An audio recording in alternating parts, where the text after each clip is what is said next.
đầm nông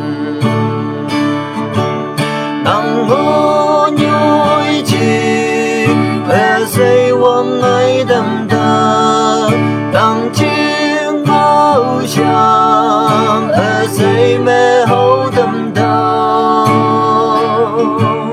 dùng anh ba nắng mong ở ngàn cây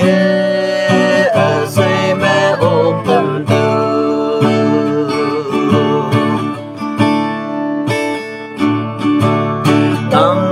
say busa ở nhà mà ở ôm ta nắng tay bu tay liu quang ngồi ye tay đó ngày nhi nắng chuyên để ở lên mà ngày cả là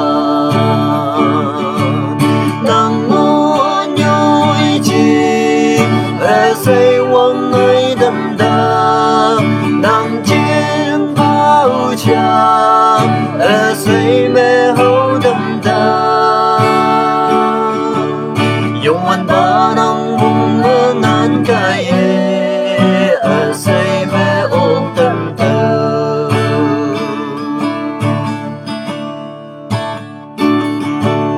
ta âm man vai ba là nè mây em đâu ye nam ye no bu cả ma hưng ma ngày đó ở liếc ở mây mùi man đâu lạc trên nề nắng hà nắng ngô nhoi chi ở xây quang ngày đầm đà nắng chiêng bao tràng ở xây mẹ hậu đầm đà dùng anh ba nắng mong ở ngàn cây ở xây mẹ ôm đầm đà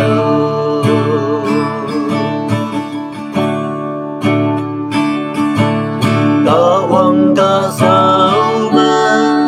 sâu san để tay quanh đê cả si tốt nắng đưa mà ở hậu lo tàu mẹ nên lúc dân hè cả quăng qua sâu san ta nắng ngô nhoi chi ở xây quăng ấy đầm đà nắng chiêng bao tràng ở xây mẹ hậu đầm đà dùng anh ba nắng mong ở ngàn cây